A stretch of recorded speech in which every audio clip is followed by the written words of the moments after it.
চলো আজকে একটা ভিডিওর মাধ্যমে তোমাকে মুক্তজোড় ইলেকট্রন বা লোন পেয়ার ইলেকট্রন নির্ণয় করার বস আমি বানাই দিই। চলো, তো আজকে আমরা শিখবো কিভাবে হচ্ছে তুমি একটা যৌগ থেকে মুক্তজোড় ইলেকট্রন বা লোন পেয়ার ইলেকট্রন সংখ্যা বের করবে, এবং এটাতে কিন্তু বরাবরই এসএসসি পরীক্ষার প্রশ্ন এসে থাকে। ঠিক আছে, সেটা কিন্তু দুইটা পার্টে ভাগ হবে এই ভিডিওটা। আচ্ছা, আমি ফার্স্ট পোর্শনটা দেখাবো এবং পরবর্তীতে আরেকটা ভিডিওতে সেকেন্ড ক্লাসে দেখাবো। আমি না ভুলে লেখার কলম দিয়ে বোর্ডে লিখতে গেছিলাম, বুঝছো, ফুটা করে ফেলতাম বোর্ডটাকে। আল্লাহ। আচ্ছা, যাই হোক, চলো শুরু করি। সো এই লোন পেয়ার ইলেকট্রন বা মুক্তজোড় ইলেকট্রন বের করার জন্য একটা সহজ একটা ফর্মুলা আছে, বুঝছো। এই ফর্মুলাটা মনে রাখবা, এবং এই টপিকটা কিন্তু এসএসসি তে এইচএসসি তেও আছে। সো ফর্মুলাটা কি ভাই? ফর্মুলাটা হচ্ছে যোজ্যতা স্তরের ইলেকট্রন বা valence electrons minus bond pair minus charge divided by 2। দেখে মনে হচ্ছে ভাই এটা তো অনেক জটিল একটা সূত্র, মনে থাকবে না। দুই একটা অঙ্ক করি, খুব ইজিলি মনে থাকবে জিনিসটা, জাস্ট প্র্যাকটিস করলে তোমরা এটা আয়ত্তে চলে আসবে। হ্যাঁ, আচ্ছা, এখন কথা হচ্ছে ধরো তোমাকে H2 এর বললো, এখন মুক্তজোড় ইলেকট্রন যেভাবে বের করতে দেয় ইউজুয়ালি বলে কি যে H2 দিয়ে বলবে এটার কেন্দ্রীয় পরমাণুর লোন পেয়ার ইলেকট্রন বা মুক্তজোড় ইলেকট্রন সংখ্যা নির্ণয় করে। এখন কেন্দ্রীয় পরমাণুর ক্ষেত্রে ইউজুয়ালি দেখবা যে ওইটার হচ্ছে তোমার সংখ্যায় কম থাকে। ঠিক আছে, সংখ্যায় কম থাকে বা ওটা জারণ সংখ্যাটা বেশি থাকে আর কি, বুঝছো। তো এইভাবে দেখলে বুঝতে পারবে। ইউজুয়ালি 9-10 এর সিলেবাস যেটা আছে কি বলে কেন্দ্রীয় পরমাণু, সেটাই হয় যেটা হচ্ছে তোমার সংখ্যায় কম থাকে আর কি, বুঝছো। আচ্ছা, কিছু এক্সেপশন আছে, ওইটা আমি আরেকটা ভিডিওতে দেখাই দিব, পুরো সিস্টেমটা দেখাই দিব। আজকে জাস্ট আমি নর্মাল জিনিসটা দেখাই যেটা আর কি বেশি বেশি আসে তোমাদের পরীক্ষায়। যেমন H2 এর মধ্যে আমরা সবসময় বুঝবো যে অক্সিজেনটাই বের করতে হবে, ঠিক আছে, ও কেন্দ্রীয় পরমাণু। এখন আমরা কি করব? কেন্দ্রীয় পরমাণুর ক্ষেত্রে হিসাবটা কেন্দ্রীয় পরমাণুর জন্যই হবে। হ্যাঁ, ফর্মুলাতে আসি আমরা। ফর্মুলাতে তুমি একটু খেয়াল করো, ফার্স্টে আসছে যোজ্যতা স্তরের ইলেকট্রনস বা ভ্যালেন্স ইলেকট্রনস, রাইট। সো এখন এখানে অক্সিজেন যেহেতু আমাদের কেন্দ্রীয় পরমাণু, তাহলে ওর যোজ্যতা স্তরের ইলেকট্রনগুলো লাগবে। তাহলে অক্সিজেনের তুমি যদি ইলেকট্রন বিন্যাস করো তাহলে কি হবে? 1s2 2s2 2p4, তাই না?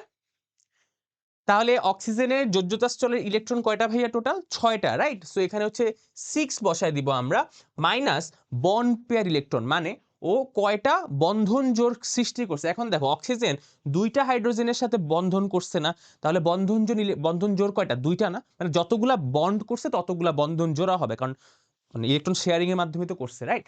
সো যতগুলা বন্ড মানে করবে, বন্ধন করবে, ততগুলাই বন্ধনজোড় ইলেকট্রন, ঠিক আছে। তো এখানে যেহেতু দুইটা হাইড্রোজেনের সাথে করছে, তাহলে কত হবে? দুইটা হবে, রাইট। সো বন্ড পেয়ারের ভ্যালু হচ্ছে এখানে 2, মাইনাস হচ্ছে চার্জ হচ্ছে এখানে কোনো প্লাস মাইনাস যদি কিছু থাকে, এটা যেহেতু চার্জ কিছু নাই, তাহলে এটার ভ্যালু 0 ডিভাইডেড বাই 2। তাহলে এটা যদি আমরা ক্যালকুলেশন করি, 6 থেকে 2 গেলে 4, 4কে 2 দিয়ে ভাগ করলে 2, তার মানে এটা হচ্ছে 2 জোড়া। এখানে বন্ধনজোড় ইলেকট্রন হচ্ছে অক্সিজেনে 2 জোড়া H2O তে, ঠিক আছে। ওকে, পরেরটা আসি আমরা NH3 বা অ্যামোনিয়া। আচ্ছা, অ্যামোনিয়ার ক্ষেত্রে আমরা বিষয়টা কি করব একটু দেখো। অ্যামোনিয়ার ক্ষেত্রে আমরা এখানে দেখো, এখানে কেন্দ্রীয় পরমাণুটাকে অবভিয়াসলি নাইট্রোজেন, তাই না? এখন নাইট্রোজেনের সর্বশেষ কক্ষপথে কয়টা ইলেকট্রন আছে ভাইয়া? 5টা। তো আমরা যদি এই সূত্রটা আকারে বসাই, valence electron minus bond pair minus charge, তাহলে নাইট্রোজেনের সর্বশেষ কক্ষপথে ইলেকট্রন আছে 5টা, তাই না? মাইনাস মাইনাস ও কয়টা বন্ধন করছে? 3টা হাইড্রোজেনের সাথে বন্ধন করছে, তাহলে বন্ড পেয়ার কয়টা? বন্ধন জোড় কয়টা? 3টা। এটা কোনো চার্জ নাই, সো -0 ডিভাইডেড বাই 2। তাহলে 5 থেকে 3 গেলে 2, 2 কে 2 দিয়ে ভাগ করলে 1, তার মানে এখানে নাইট্রোজেনের মুক্তজোড় ইলেকট্রন সংখ্যা হচ্ছে বা লোন পেয়ার ইলেকট্রন 1 জোড়া। এরপর আসি PCl5 এ। PCl5 এর ক্ষেত্রে খেয়াল করো, এখানে ফসফরাস, রাইট। তো ফসফরাসের সর্বশেষ কক্ষপথে কয়টা ইলেকট্রন আছে ভাই? সেম জিনিস, 5টা আছে, তাই না? ও কয়টা ক্লোরিনের সাথে বন্ধন করছে? 5টা, কোনো চার্জ নাই, 0। তাহলে এখানে কোনো বন্ধনজোড় ইলেকট্রন, সরি মুক্তজোড় ইলেকট্রন নাই। ওকে, এখন আসো SO2 তে। এখন এখানে খেয়াল করো, একটা জিনিস খেয়াল রাখবা, অক্সিজেন কিন্তু ডাবল বন্ড করে, রাইট। যেমন আমরা যখন H2O বের করছিলাম, এই অক্সিজেন কিন্তু দুইটা হাইড্রোজেনের সাথে বন্ড করছে, রাইট। তো তুমি যখন SO2 বলতেছো, তাহলে এখানে অক্সিজেন কিন্তু দুইটা অক্সিজেন টোটাল কয়টা বন্ড করবে? 4টা বন্ড করবে, রাইট। বাট হাইড্রোজেন ক্লোরিন এরা কিন্তু একটা করে বন্ড করে। সেই জিনিসটা খেয়াল দেখো যে ও কয়টা বন্ড করতেছে, কারণ তুমি বন্ড পেয়ার ইলেকট্রনের ভ্যালু ভুল বসায় কিন্তু পুরাটা গন কেস, বুঝছো। তাহলে এখন সালফারের ব্যাপারে আসো।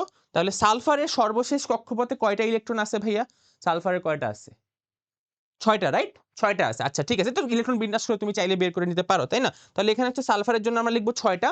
অক্সিজেন যেহেতু 2টা আছে এবং ও দুইটা দুইটা করে বন্ড করে, তাহলে 2 দুগুণা 4 হবে। তাহলে ওর বন্ড পেয়ার কিন্তু 2 না, এখানে 2 বলে 2 না, 2 দুগুণা 4 হবে, রাইট।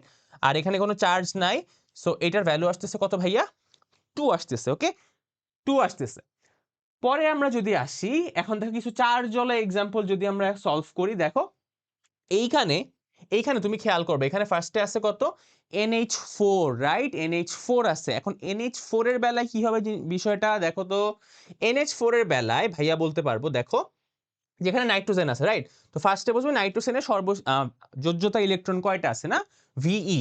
যোজ্যতা ইলেকট্রন কয়টা আছে নাইট্রোজেনের, 5টা, ঠিক আছে?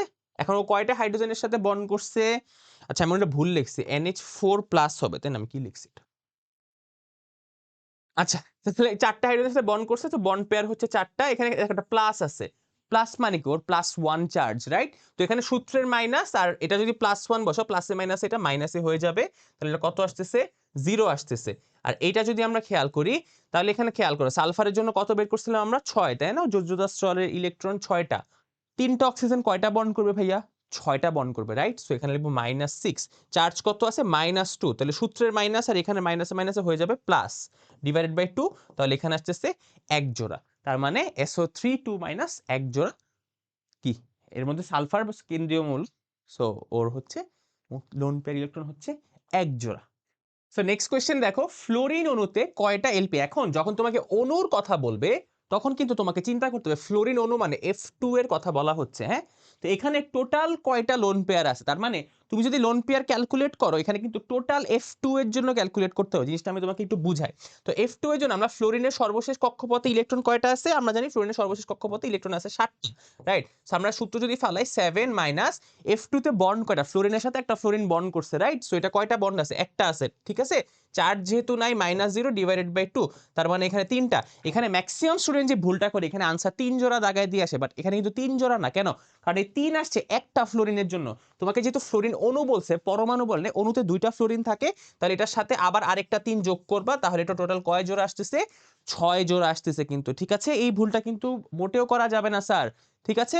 ওকে, তারপর দেখো আমরা যদি, কোথায় গেল কোশ্চেনটা, এই যে এটা মানে স্কিপ করে গেছি। হ্যাঁ দেখো, এই কোশ্চেনটা আরেকটা বোর্ডে আসছে, কোনটায় লোন পেয়ার বেশি, তার মানে এখানে আমার সবগুলা করে করে বের করতে হবে। সো আমরা ফার্স্টে নাইট্রোজেনের জন্য বের করি। সো নাইট্রোজেন অণুতে নাইট্রোজেন কিন্তু ত্রিবন্ধনে আবদ্ধ থাকে, তাই না, নাইট্রোজেনের সাথে? তো সেক্ষেত্রে আমরা যদি বের করি, নাইট্রোজেনের সর্বশেষ কক্ষপথে আছে 5টা ইলেকট্রন, ও বন্ড করছে 3টা, তাহলে আমরা মাইনাস করব কত ভাইয়া, মাইনাস করব 3, ওর যেহেতু চার্জ নাই 0 ডিভাইডেড বাই 2, তাহলে কত আসতেছে ভাইয়া, কত, 2/2 1 আসছে না, কিন্তু 1 কিন্তু আনসার না, যেহেতু এখানে 2টা নাইট্রোজেন, তাহলে এখানে কিন্তু 2 জোড়া হবে, ঠিক আছে? নেক্সট ওয়ান, নেক্সটে আমাদের আসছে অক্সিজেন। অক্সিজেনের সাথে অক্সিজেন কয়টা বন্ড করে, 2টা বন্ড করে, তাই না? তাহলে অক্সিজেনের যদি আমরা বের করি, তাহলে অক্সিজেনের সর্বশেষ কক্ষপথ আছে 6টা, ও বন্ড করছে কিন্তু 2টা, রাইট? সো -2, চার্জ নাই, ডিভাইডেড বাই 2, তাহলে কত আসতেছে, এখানে আসতেছে 2, তাই না? তার মানে টোটাল কয়টা বন্ড পেয়ার, 4টা আসতেছে। এরপর আসো ক্লোরিনের ক্ষেত্রে। সো ক্লোরিন আর ফ্লোরিন কিন্তু সেমই, রাইট? মোটামুটি সেম, কারণ ক্লোরিনের লাস্ট সেলে 7টা আছে, ক্লোরিনের সাথে ক্লোরিন সিঙ্গেল বন্ড করে, সো এটা -1 হবে, -0 ডিভাইডেড বাই 2, সো এখানে পাইতেছি আমরা কত, 3। তো 3 তো হবে না, এখানে হবে টোটাল কয়টা, 6 জোড়া। আর হাইড্রোজেনের ইলেকট্রন আছেই একটা, তাহলে ওকে লোন পেয়ার বন্ড পেয়ার থাকবে, হবে না। সো H2 যখন করবে তখন ওর, আচ্ছা যদি বের করে দেখাই তোমাকে, হাইড্রোজেন ইলেকট্রন আছে একটা, আর হাইড্রোজেন অনুমানিক H2, তাহলে বন্ডও করছে একটা, তাহলে কত আসতেছে, 0ই আসতেছে, তাই না? তার মানে সর্বোচ্চ কোথায় আছে, ক্লোরিনে, কারণ ক্লোরিনে 6 জোড়া আছে টোটাল, ক্লোরিন অণুতে, নট পরমাণু, অণু পরমাণু কথাটা অবশ্যই খেয়াল রাখবো আমরা, ঠিক আছে? তাহলে তুমি একটু PCl5টা সলভ করো, সেম জিনিস।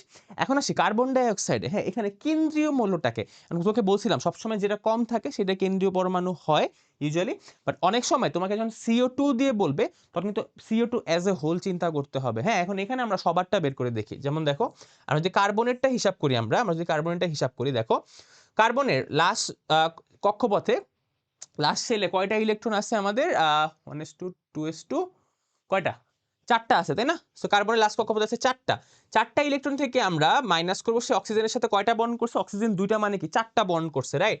সো এখানে আর হিসাব করলো না, বুঝতেছো এখানে 0 হয়ে যাচ্ছে, তাই না? বাট যখন CO2 দিয়ে বলবে, তোমাকে কিন্তু অক্সিজেনটা বের করতে হবে, কারণ এখানে কার্বন ডাইঅক্সাইডের কোশ্চেনটা যখন আসে, তখন আর কেন্দ্রীয় মৌলের বের করতে বলে না।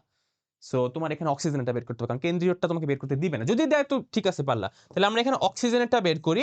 অক্সিজেনের জন্য যদি আমরা হিসাব করি, এখানে দেখো অক্সিজেনের লাস্ট কক্ষপথে কয়টা ইলেকট্রন আছে, আমরা জানি অক্সিজেনের লাস্ট কক্ষপথে ইলেকট্রন আছে টোটাল 6টা, তাই না? তো 6টা ইলেকট্রন থেকে এখন আমরা কি মাইনাস করব, ও বন্ড কয়টা করছে, রাইট? এখন দেখো কার্বন ডাইঅক্সাইড যখন গঠন করতেছি আমরা, তখন অক্সিজেন বন্ড কয়টা করছে, আমরা একটা অক্সিজেনের পার্সপেক্টিভে চিন্তা করতেছি, তাই না? আমরা এখন এখানে তাহলে এখানে একটা অক্সিজেন কয়টা বন্ড করছে? 2টা বন্ড করছে, রাইট? সো 2 দিব, এখানে যেহেতু চার্জ নাই, ডিভাইডেড বাই 2, তাহলে কত আসছে?